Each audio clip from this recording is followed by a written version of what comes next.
Pernah nggak sih ngerasa gini, Anda udah kerja keras banget, hasilnya luar biasa, tapi pas giliran bagi-bagi pengakuan, nama Anda kok kayak hilang ditelan bumi? Tenang, Anda nggak sendirian kok, dan ini bukan salah Anda. Nah kali ini kita bakal bedah tuntas kenapa ini bisa kejadian, dan yang paling penting, gimana cara ngubahnya secara strategis. Yuk kita mulai.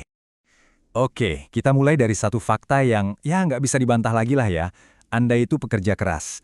Hasil kerja Anda itu bukan cuma sekedar bagus, tapi sering banget jadi tulang punggung tim atau bahkan penyelamat proyek.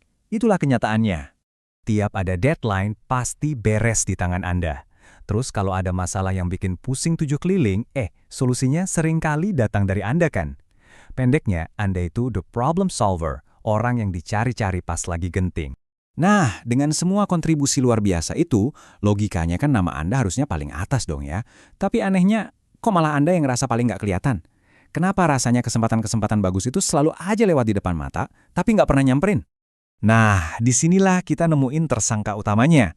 Ini sama sekali bukan soal kinerja Anda yang kurang, bukan. Tapi ini soal sebuah jebakan, ya. Jebakan tak terlihat yang sering banget dialami para profesional hebat. Kita sebut aja ini perangkap kerja bagus. Yuk, kita hadapi sebuah kenyataan di dunia kerja yang mungkin agak pahit ya.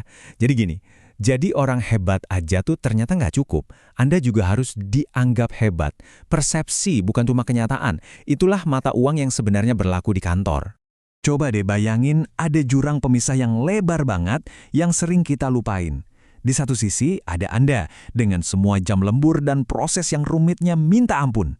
Tapi di sisi lain, di sisi atasan Anda, yang mereka lihat seringnya cuma hasil akhirnya aja. Niat baik dan semua kerja keras Anda itu kejadiannya di belakang layar. Dan sayangnya, mereka nggak selalu nonton adegan di belakang panggung itu. Kita semua pasti pernah dengar mantra ini kan? Sebuah mitos yang kedengarannya ideal banget. Kalau kerjaan bagus, nanti juga kelihatan sendiri. Kelihatannya masuk akal ya. Tapi masalahnya, di dunia kerja yang serba cepat ini, hasil kerja yang bagus itu seringkali cuma berbisik, bukan berteriak. Dan ya, bisikan itu gampang banget kelewat. Nah, inilah yang terjadi waktu karya brilian kita nggak dikasih panggung. Kita bisa sebut ini invisible effort atau usaha yang nggak kelihatan. Kualitasnya ada, dampaknya juga nyata, tapi karena nggak pernah dikomunikasikan dengan baik, nilainya itu kayak menguap gitu aja di udara sebelum sempat sampai ke orang yang penting. Oke, kita udah paham masalahnya. Sekarang, bagian yang paling seru nih, solusinya. Yuk kita geser fokus dari masalah ke tindakan nyata. Ada 3 kunci sederhana, tapi dampaknya bisa, luar biasa.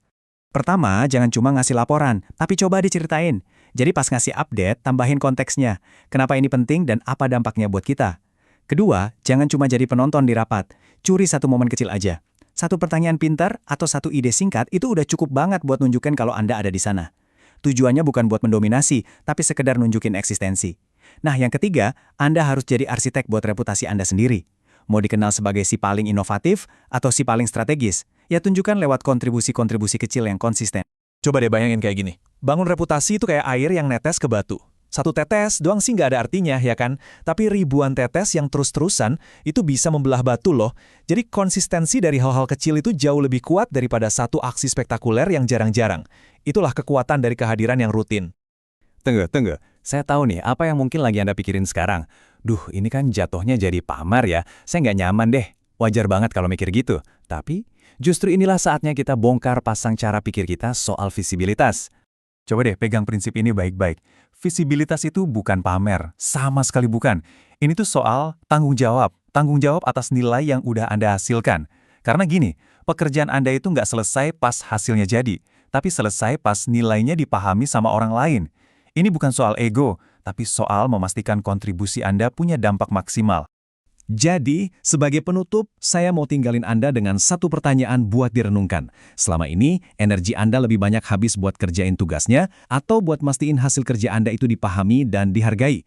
Jawabannya bisa jadi pembeda besar antara karir yang jalan di tempat dan karir yang melesat maju.